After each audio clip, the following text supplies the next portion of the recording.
오늘 오전 경기도 포천의 민가 인근에서 훈련 중이던 공군 전투기가 폭탄을 잘못 떨어뜨리는 사고가 발생했습니다. 이 사고로 지금까지 10여 명이 다치고 주택과 비닐하우스 등이 여러 동 파손된 걸로 파악됐습니다. 전북 한 자치단체의 공공시설 민간 위탁업체 선정 과정에서 평가위원으로 참여한 공무원들이 줄줄이 청탁을 받고 특정 업체를 밀어주게 한 의혹이 감사 결과 사실로 드러났습니다. 최근 법원이 체험학습 중 학생이 숨진 사고와 관련해 인솔 교사에게도 책임이 있다는 판결을 내린 가운데 일선 학교마다 현장 체험학습 시행 여부가 뜨거운 감자로 떠올랐습니다. 트럼프 2기 정부 들어 미국의 통상 정책이 급변하면서 전북 경제에 미칠 파장을 놓고 상공업계가 촉각을 곤두세우고 있습니다. 오늘 이슈K에서는 지역 산업에 미치는 영향과 선제 대응에 나선 전북자치도의 전략은 무엇인지 자세하게 짚어봅니다.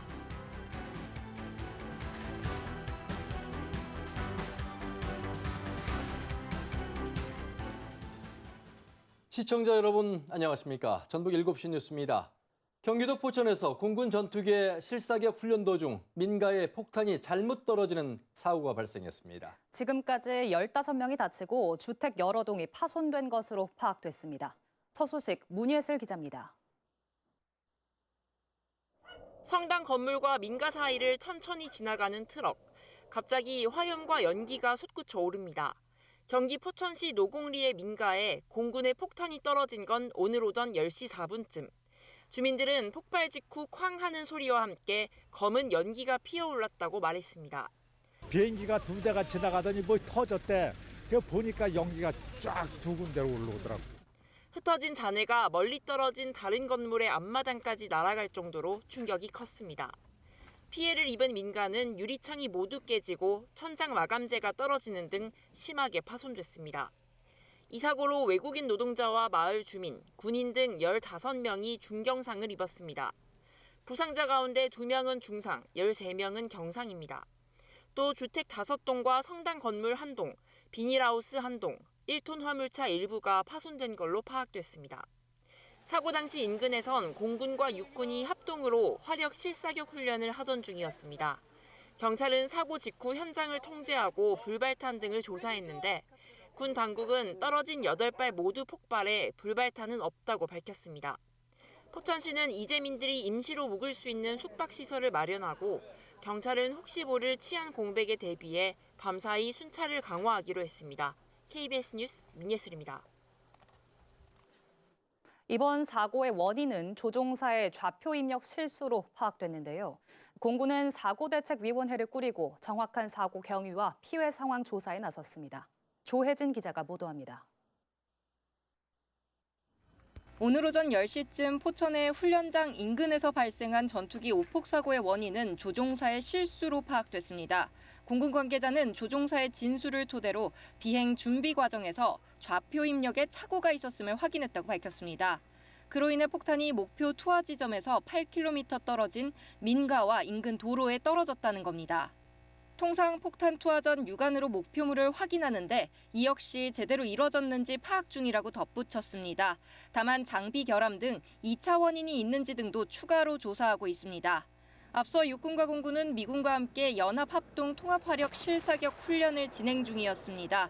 공군은 F-35A 스텔스 전투기와 F-15K 그리고 KF-16 등 전투기를 투입해 공대지 폭탄 MK-82를 투하하는 훈련을 계획했습니다. KF-16은 2대가 출격했고 각각 폭탄을 4발씩 장착했는데 2대 모두 오폭을 냈습니다. 국방부는 1번기가 좌표 입력을 잘못했는데 2번기 역시 오폭한 원인에 대해서는 공군이 더 확인해봐야 한다고 설명했습니다.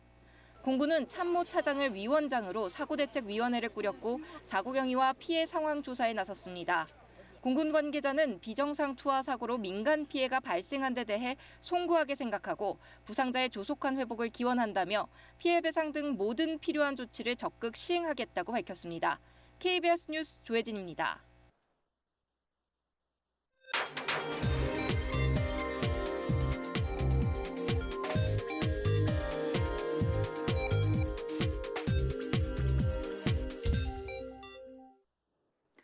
순창군이 진행한 공공시설 민간위탁업체 선정에서 전주시 공무원이 청탁을 받고 특정 업체를 밀어주게 한 의혹이 사실로 드러났습니다.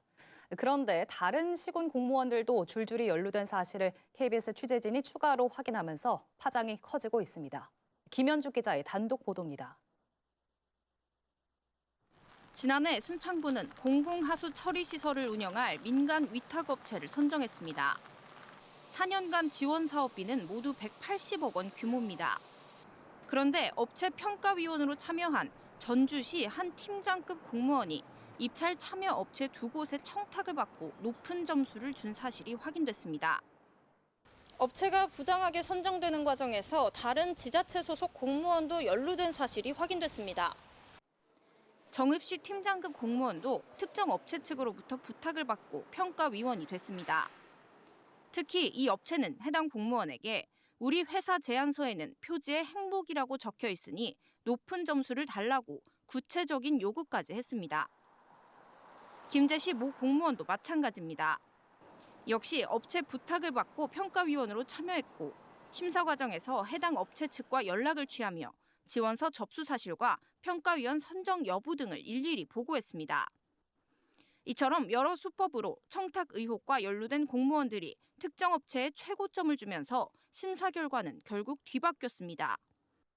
7개의 입찰 참여 업체 가운데 정량평가에서 최저점을 받은 업체가 우선 협상 대상자로 선정된 겁니다. 행정안전부는 이와 관련한 특별 감찰을 진행해 앞서 문제가 된 전주시 공무원을 포함해 다른 시군 공무원들에게도 각각 중징계 처분을 요구했습니다. KBS 뉴스 김현주입니다. 체험학습 중 학생이 숨진 사고와 관련해 법원이 인솔 교사에게 유죄 판결을 내렸습니다. 이후 일선 교사들을 중심으로 체험학습 거부 기류가 거세지며 학교마다 시행 여부를 놓고 고심하고 있습니다. 조경모 기자입니다. 지난 2022년 강원도 속초에서 현장 체험학습을 하던 초등학생이 버스에 치여 숨졌습니다. 지난달 법원은 담임교사가 주의 의무를 다하지 않았다며 금고 6개월에 집행유예 2년을 선고했습니다. 이에 예측 불가능한 사고 책임을 교사에게만 전가했다며 반발 움직임이 커지고 있습니다. 실제 전북교사노조의 설문조사 결과를 보면 응답자 10명 중 9명이 올해 현장 체험학습 시행에 반대하는 것으로 나타났습니다. 교원의 민영사상 면책 조항을 담은 학교안전법 개정안에 오는 6월 시행을 앞두고도 불만이 적지 않은 상황. 응답자의 74%가 교사 책임 기준이 모호하다며 면책 조항으로 충분치 않다고 답했기 때문입니다. 단서 조항이 들어가는데요. 이 부분에 대해서 너무 애매모호하다라는 평가고요. 교사들이 원하는 것은 중대과실이 아니면 면책할 수 있도록. 전북교육청은 관련 조례 개정 등 현장 체험학습의 안전 강화 방안 마련에 나섰습니다. 선생님들이 조금이라도 마음 편하게 교육 활동을 하실 수 있도록 보조 인력 의무 배치 등의 내용 등 이런 대책을 최대한 노력해서. 학생 안전과 교사 책임 문제가 동시에 불거지면서 일선 학교마다 현장 체험학습의 시행 여부가 뜨거운 감자로 떠올랐습니다. KBS 뉴스 조경모입니다. 전교조 전북지부가 지난해 14개 시군 교육지원청의 교권위원회 구성 현황을 분석했더니 전체 위원 297명 중에 평교사는 9.8%인 29명에 불과하다고 밝혔습니다. 특히 군산시와 고창군의 경우 교사위원이 1명도 포함되지 않았다며 피해 당사자인 교사 참여율을 높여야 한다고 주장했습니다. 이에 대해 전북교육청은 교장과 교감까지 포함하면 교권위원회의 교원 참여율은 31.7%라고 밝혔습니다. 전국교육공무직본부 전북지부가 오늘 전북교육청에서 기자회견을 열고 돌봄권 차별 해소를 요구했습니다. 이들은 교사와 공무원은 날마다 2시간씩 쓸 수 있는 육아시간 제도를 공무직 노동자들은 이용할 수 없다고 밝혔습니다. 또 전국 10개 시도교육청에서 이미 교육공무직에도 육아시간을 제공하고 있는 만큼 전북교육청도 당장 적용할 것을 촉구했습니다. 교제하던 남성을 숨지게 해 중형을 받은 여성의 항소심 선고를 앞두고 여성계가 선처를 호소했습니다. 피고이기에 앞서 남성의 학대에 시달린 피해자였다는 건데요. 안승길 기자가 보도합니다. 집에 불을 내 잠든 남성을 숨지게 한 혐의로 한 여성이 기소됐습니다. 1심 재판부가 선고한 형량은 징역 12년. 이 여성은 살기 위해 불을 냈다고 말했습니다. 앞선 폭행으로 수감됐던 남성이 출소하자마자 다시 학대를 반복했다는 겁니다. 폭행 끝에 살인의 고의를 품었을 거라 본 재판부를 향해 여성계는 교제폭력의 특성을 살펴달라며 선처를 호소했습니다. 이 사건의 본질은 생명의 위협을 느낀 교제폭력 피해자의 방어 행위였으므로 정당방위 사건이라 명명하는 것이 마땅할 것입니다. 또 20차례 넘는 경찰 신고에도 연인 간 문제로 치부해 도움이 부족했다고 강조했습니다. 연계되고 지원받았다면 지금처럼 피고인 신분으로 법정에 서는 일도 누군가의 소중한 생명이 꺼지는 일도 충분히 막을 수 있었을 것입니다. 지난해 교제폭력 신고는 8만 8천여 건으로 전해보다 1만 건 이상 급증했습니다. 경남 거제와 부산에서 폭행 끝에 여성이 숨지는 일이 반복됐지만 현행법은 안전망이 되지 못했고 뒤늦게 정치권이 사각지대 해소를 위한 입법 절차에 나섰습니다. 특수관계에서 발생하는 폭력과 살인의 범죄 규명, 가해자의 접근 금지 등 피해자를 보호할 만한 법적 근거를 마련하는 법입니다. 신고 단계부터 가해자 분리 조치까지 원활하게. 여성의 정신 감정 요구를 법원이 받아들인 가운데 여성계는 교제폭력 생존자 보호를 거듭 호소했습니다. KBS 뉴스 안승길입니다. 감사원이 전주 리사이클링 타운의 건축과 운영과 관련한 감사를 진행해 모두 5건의 위법 부당사항을 적발했습니다. 감사원은 리사이클링 타운이 복합 악취 배출 허용 기준을 28차례 초과했는데도 전주시가 지도 감독을 부실하게 하는 등 문제가 있다고 설명했습니다. 감사원은 리사이클링 타운에 대한 손해배상액 부과 방안 마련 등 전주시에 관련 조치를 요구했습니다. 2036년 전주올림픽 유치를 위해 국제도시 경쟁에 돌입한 전북은 친환경 올림픽을 내세웠습니다. 이를 위해 새 경기장 등을 나무로 짓고 수소차 등을 도입해 탄소 제로에 도전하기로 했습니다. 조선우 기자가 전망합니다. 일본 도쿄올림픽 주경기장과 지난해 프랑스 파리올림픽 수영장. 이 두 경기장은 건축 자재로 나무를 쓴 목조 건축물입니다. 도쿄올림픽은 산업화 시대의 종말을, 파리올림픽은 친환경, 재활용을 각각 상징했습니다. 逆に2020年というのは新しい時代を象徴しなきゃいけないっていうんで、もうなんかできるだけ木をたくさん使いたいっていうふうに僕は考えたわけです。 전주올림픽 유치에 나선 전북도도 세계적 추세에 발을 맞추기로 했습니다. 배구와 농구, 탁구 등 신축 경기장과 선수촌, 미디어촌 등을 모두 나무로 짓는데 전북산 목재를 쓸 계획입니다. 기존에 있는 시설들을 최대한 활용하기 때문에 비용도 낮고 또 가장 환경 친화적으로 우리가 구성한다. 특히 모든 건축을 목조 건축물로. 여기에 내연기관 차량을 수소차나 전기차 같은 친환경 교통수단으로 대체하겠다는 다소 파격적인 보관도 내놨습니다. 올림픽 대회 기간 동안 또는 그 이전에 카본 프리 존을 형성을 하겠다. 전반적인 그런 대혁신을 이루어내고 그걸 가지고 추진을 해야 IOC를 설득할 가능성이 올라가는 거죠. 지난해 파리올림픽은 이산화탄소 배출량을 8년 전 브라질 리우올림픽의 절반 수준으로 줄였지만 폭염 속 에어컨 없는 선수촌 숙소 등으로 역대 가장 더운 올림픽으로 기록됐습니다. 이에 전북도는 모든 전력을 지역 생산 재생에너지로 충당해 진정한 탄소 제로 올림픽을 실현하겠다는 당찬 구상을 내놨습니다. KBS 뉴스 조선우입니다. 새만금 신공항 백지화 공동행동이 오늘 전북도 의회가 결의한 새만금 국제공항 규모 확대 촉구 건의안을 규탄했습니다. 이들은 새만금 공항은 조류 충돌 위험이 크고 적자 운영으로 지역 경제 부담을 가중시킬 것이라고 주장했습니다. 또 미군과 활주로를 공유하면 한국을 위험에 빠뜨릴 수 있다며 즉각 처리를 촉구했습니다.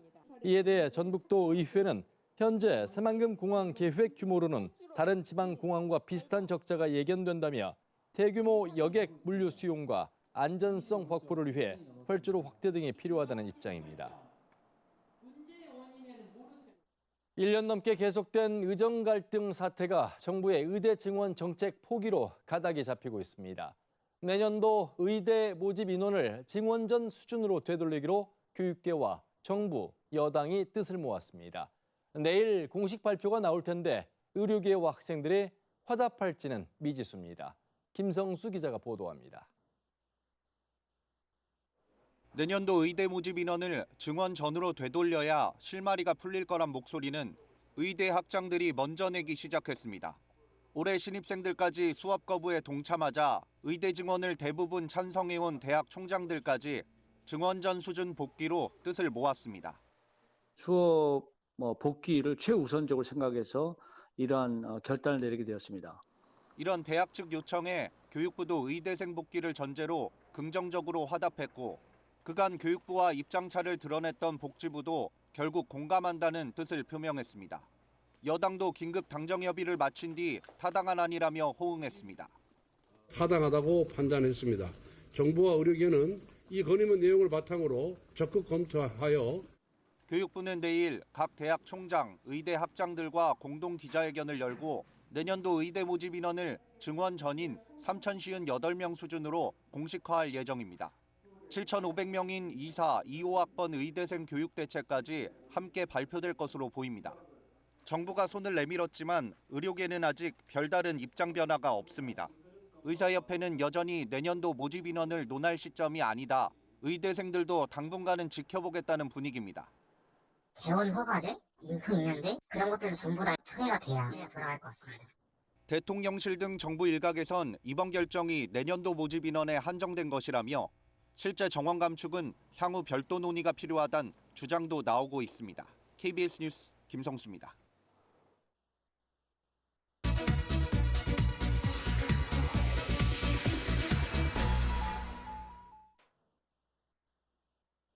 이슈K 시간입니다. 트럼프 2기 정부가 출범하면서 관세 전쟁이 본격화하는 등 통상 정책이 급변했습니다. 그렇지 않아도 이미 경제가 움츠러든 상황에서 전북 경제의 위기감이 더 커지고 있는데요. 어떻게 대처해야 할지 전북경제통상진흥원 윤여봉 원장과 함께 자세히 짚어보겠습니다.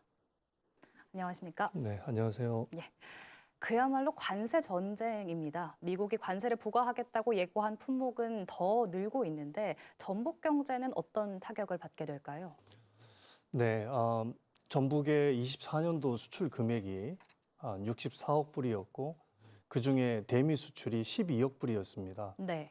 미국에 대한 수출은 비중으로 보면은 1위를 차지하는 지역인데 그동안 자유무역 협정에 따른 무관세로 저희들이 수출을 해왔었는데 지금 아시다시피 이미 철강 알루미늄에 대해서는 25% 관세가 부과가 됐고 예. 그리고 목재에 대해서도 25% 4월 2일부터 지금 시행이 된다고 하고 있습니다.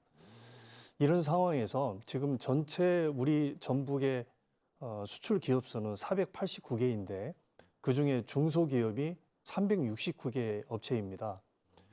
대기업은 이러한 상황을 맞닥뜨리면 생산기지 이전을 포함해서 대체시장 또 우회시장 개척 등 다양한 시나리오로 대응을 할 수 있지만 자금과 인력이 넉넉하지 못한 중소기업은 이러한 관세 인상에 대한 후폭풍을 그대로 당할 수밖에 없는 그런 상황입니다. 네. 그래서 현재 우리 중소기업들이 처해 있는 이러한 여건을 어떤 식으로든지 입체적으로 대응을 해줘야 된다는 생각으로 도에서도 특별반을 지금 구성을 해서 지금 도와드리고 있습니다. 중소기업의 타격이 더 클 수밖에 없다는 내용을 말씀해 주셨습니다. 그런데 이제 특히 전북은 자동차 산업의 수출 비중도 크지 않습니까? 대미 수출 2위 품목으로 알고 있는데 트럼프 대통령이 자동차에 대해서도 관세 부과를 예고했습니다. 분명히 전북에도 영향이 있을 것 같은데요. 네, 그렇습니다. 완주의 현대 상용차, 군산 타타와 같은 두 개의 그 완성차 제조업체 라인을 갖고 있기 때문에 전북의 다양한 자동차 부품 업체들이 지금 부품을 공급하고 있었는데 이미 25% 자동차 관세를 좀 예고하고 있는 상황에서 자동차 부품 업체들이 수출 물량이 줄어들까 봐 지금 굉장히 걱정을 많이 하고 있습니다. 군산에 있는 자동차 융합 기술원 같은 경우에는 완성차 제조업체와 연계하여 수요 맞춤형 해외 진출 기술 고도화 지원 사업으로 지금 다변화 정책을 지금 시행을 하고 있고, 또 아울러서 대체 시장 개척을 위한 현지 품질 및 인증 시험 또는 기술 개발 또는 시제품 제작 지원 등에 대해서도 적극적으로 지금 검토를 하고 있는 상황입니다. 전북자치도에서도 대응반을 꾸렸지 않습니까? 구체적으로 어떤 노력을 하고 있나요? 네, 지난 2월 24일 경제부지사를 반장으로 하는 통상대책 특별 대응반을 구성을 했습니다.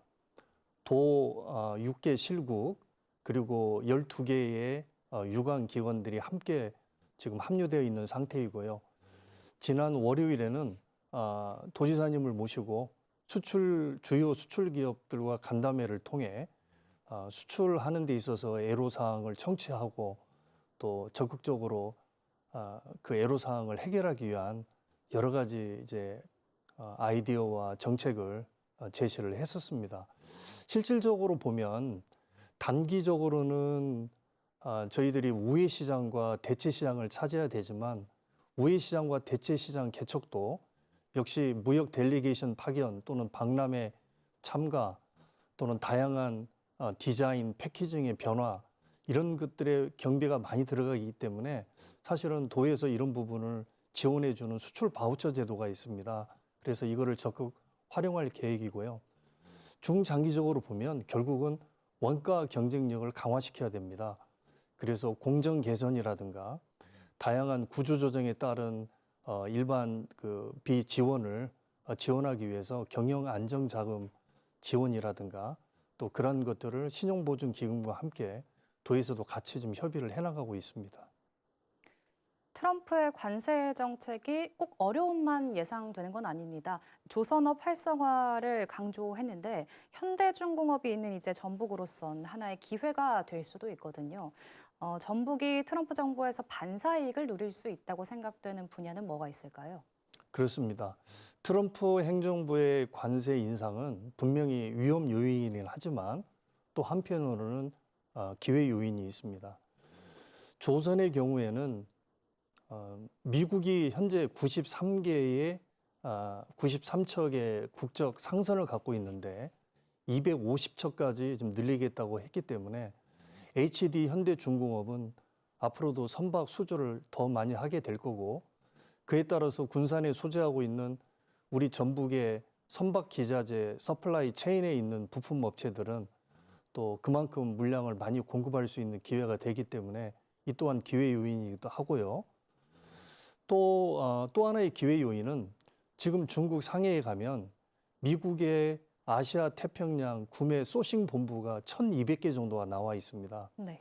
그런데 중국이 이미 20%가 추가 관세 인상이 되면서 45에서 65%까지의 관세 인상이 되면 더 이상 중국에서는 구매가 어렵기 때문에 대체지로 한국, 그중에서도 우리 전북의 수출 기업들이 그런 아시아 태평양 구매 소싱 본부와 매칭을 통해서 공급할 수 있는 그런 방법을 찾아내는 것도 하나의 방법이고요. 두 번째는 중국의 인건비 때문에 나가 있는 우리 한국의 제조기업들이 다시 유턴해서 대한민국으로 돌아올 때 전북에서 보다 나은 세금이라든가 또는 다양한 인센티브 조건을 제시를 해서 전북을 그러한 그 우회 경로해서 들어갈 수 있는 하나의 제조 기지로 또 활용할 수도 있고, 역시 중국에 있는 제조업체들도 마찬가지 전북에 있는 우리 업체들하고 같이 합작 생산을 통해서 화학적으로 완전히 용해시킨 후 메이드 인 코리아로 만들어서 미국으로 들어갈 수 있는 그런 기회를 엿보고 있기 때문에 저희들이 적극적으로 대응을 한다면 또 좋은 기회가 올 수 있다고 생각합니다. 이렇게 변화가 잦은 시기에 발빠른 대처로 이 위기를 좀 기회로 만드는 시기가 됐으면 좋겠습니다. 오늘 여기까지 듣겠습니다. 고맙습니다. 네, 고맙습니다.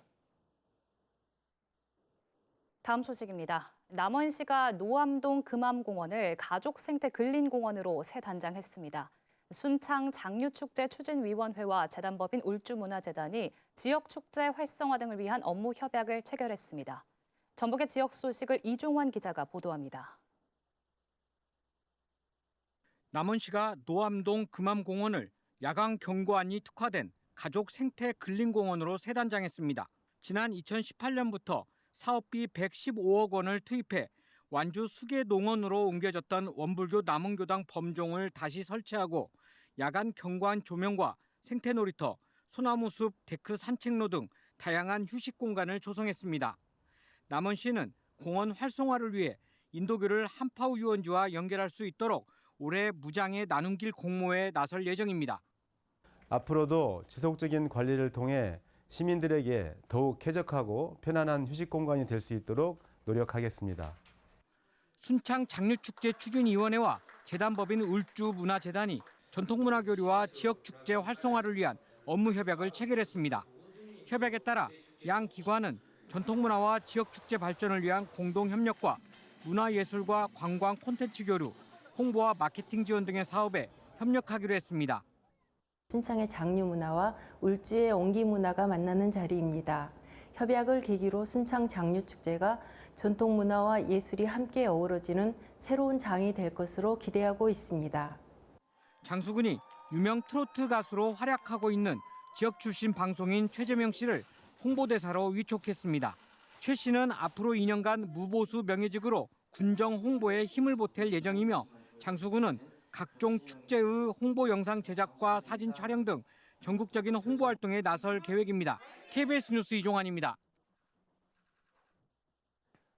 국세청이 일부 성인 BJ와 악성 유튜버들을 세무조사하기로 했습니다. 음란 방송이나 허위 비방 콘텐츠 등으로 큰 돈을 벌고도 소득을 감춰 탈세한 혐의를 받고 있습니다. 윤아림 기자의 보도입니다. 성인 BJ와 일명 사이버래커 유튜버, 도박 사이트 운영자와 업체 등 19곳이 국세청의 세무조사를 받습니다. 이들은 유명 온라인 플랫폼에서 유해 콘텐츠를 만들고도 납세 의무를 회피한 혐의를 받습니다. 조사 대상에는 성인 방송 운영 BJ와 업체 등이 포함됐는데 이 중에는 꽤 알려진 유명인도 포함돼 있습니다.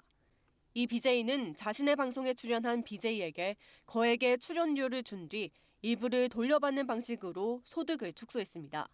다른 성인 BJ는 가족 명의로 된 차명 계좌로 정산금을 받아 숨긴 것으로 나타났습니다. 다른 사람의 약점을 이용해 돈을 뜯어내는 사이버 레코도 조사 대상에 포함됐습니다.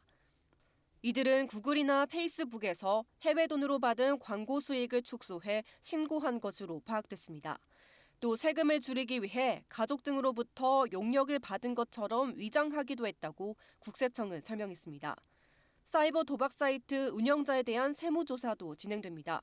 국세청은 운영자들이 온라인 도박장 운영비를 일반적인 기업의 정상사업 비용인 것처럼 속여 세금을 탈루한 것으로 보고 있습니다.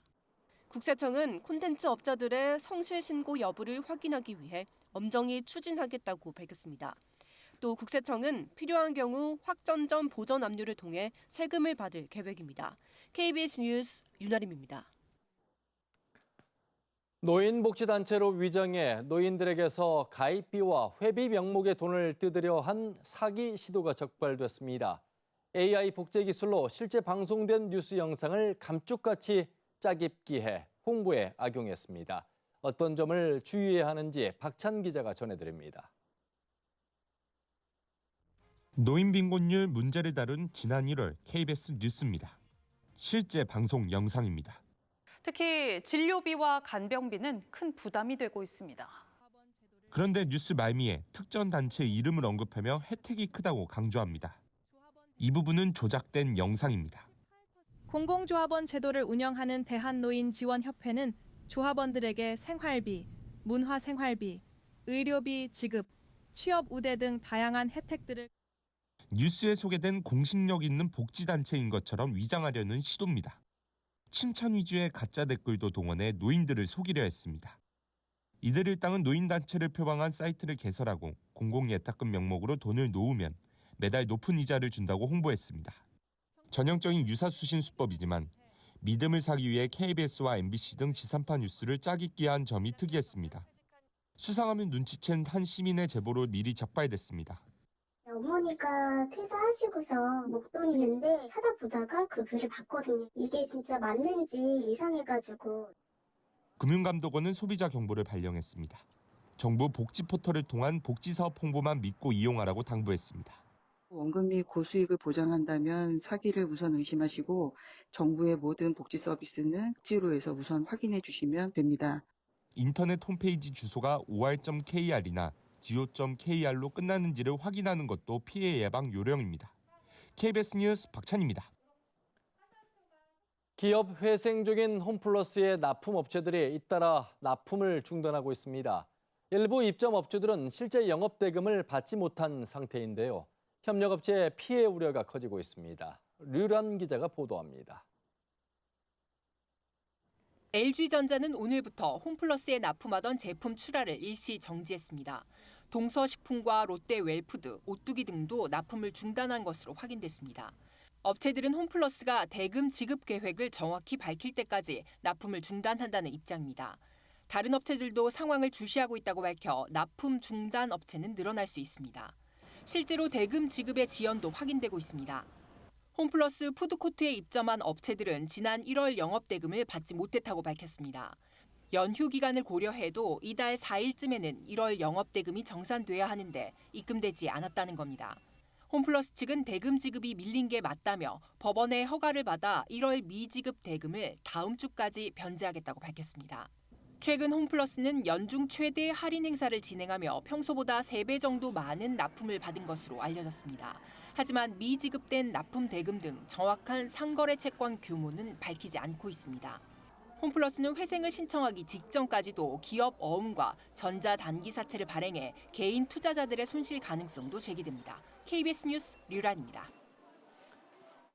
미국과 유럽에서 테슬라의 차량 등을 겨냥한 방화 공격이 잇따르고 있습니다. 트럼프 미국 대통령의 실세 최측근으로 꼽히는 테슬라의 CEO 일론 머스크에 대한 반감 때문이란 분석이 나옵니다. 홍진아 기자가 보도합니다. 테슬라 충전기 여러 대가 연기를 내며 불길에 휩싸였습니다.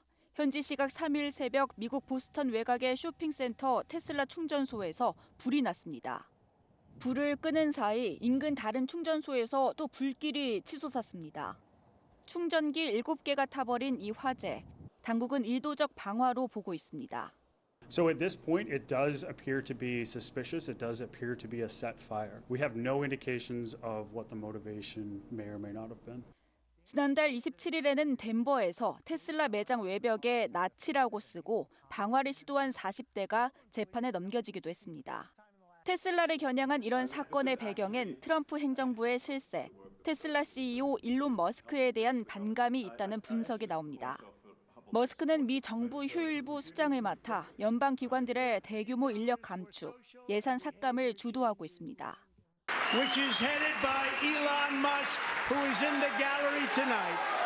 또 트럼프 대통령이 논란이 되는 정책을 발표할 때면 머스크는 자리를 함께하며 최측근 이상의 영향력을 내비치고 있습니다.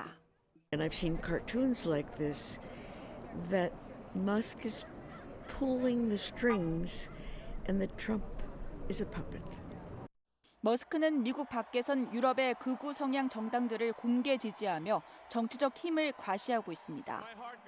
이달 초 프랑스에선 테슬라 매장에 방화로 의심되는 불이나 차량 12대가 탔고 지난달엔 독일 테슬라 공장 공사 현장에서 방화 추정 화재가 발생했습니다. KBS 뉴스 홍진아입니다. 윤석열 대통령 부부의 공천 개입 의혹을 수사 중인 검찰이 오늘부터 이틀 동안 명태균 씨를 추가 조사합니다. 어제는 명 씨와 함께 일했던 강혜경 씨를 조사하는 등 관련 인물들을 연달아 불러 조사하며 수사에 속도를 내고 있습니다. 박민경 기자입니다.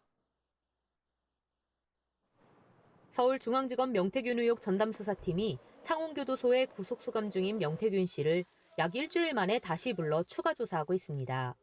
앞서 검찰은 지난달 27일과 28일에도 창원지검에서 명 씨를 피의자 신분으로 소환해 조사했습니다. 오늘 조사에서 검찰은 명 씨와 김건희 여사가 지난해 2월 주고받은 메시지 등을 토대로 김 여사가 김영선 전 의원 공천에 개입했는지 등을 확인할 것으로 예상됩니다. 다만 명 씨 측은 아직 대통령 부부와 관련한 조사는 받지 않았다면서 오세훈 시장 관련 조사가 이어지지 않을까 예상한다고 밝힌 바 있습니다. 검찰은 어제 명태균 씨 관련 의혹을 폭로한 강혜경 씨도 참고인 신분으로 불러 6시간 가까이 조사했습니다. 검찰은 강 씨를 상대로 오세훈 서울시장의 여론조사 관련 의혹을 집중 조사한 것으로 알려졌는데 강 씨는 오는 10일 서울중앙지검에서 추가 조사를 받을 것으로 전해졌습니다. 검찰은 또 명태균 씨가 실질적으로 운영한 걸로 알려진 여론조사 업체 미래한국연구소의 전 소장 김태열 씨를 오늘 오전부터 조사 중입니다. 김 씨 측 변호인은 오전 검찰에 출석하면서 오 시장 관련 진술의 신빙성을 확인하는 차원의 조사라고 생각한다면서 사실대로 진술할 것이라고 밝혔습니다. KBS 뉴스 박민경입니다. 지난 겨울 전북은 평년과 기온이 비슷했지만 폭설이 잦고 추위가 반복되는 등 기온 변동이 컸던 것으로 나타났습니다. 전주기상지청 자료를 보면 지난해 12월부터 석 달 가운데 전주에 눈이 내린 날은 34일로 관측 이래 두 번째로 많았고 적설량도 역대 세 번째로 많았습니다. 또 지난 1월 한 차례 한파 뒤에 입춘과 우수에도 추위가 지속되면서 지난달 전북의 평균 기온은 영하 0.7도에 머물러 지난 10년 중 가장 낮았습니다.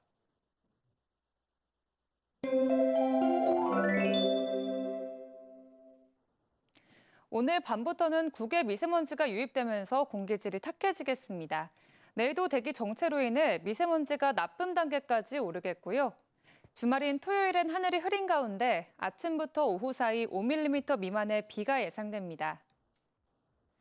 현재 서부권을 중심으로 찬바람이 다소 강하게 불고 있습니다.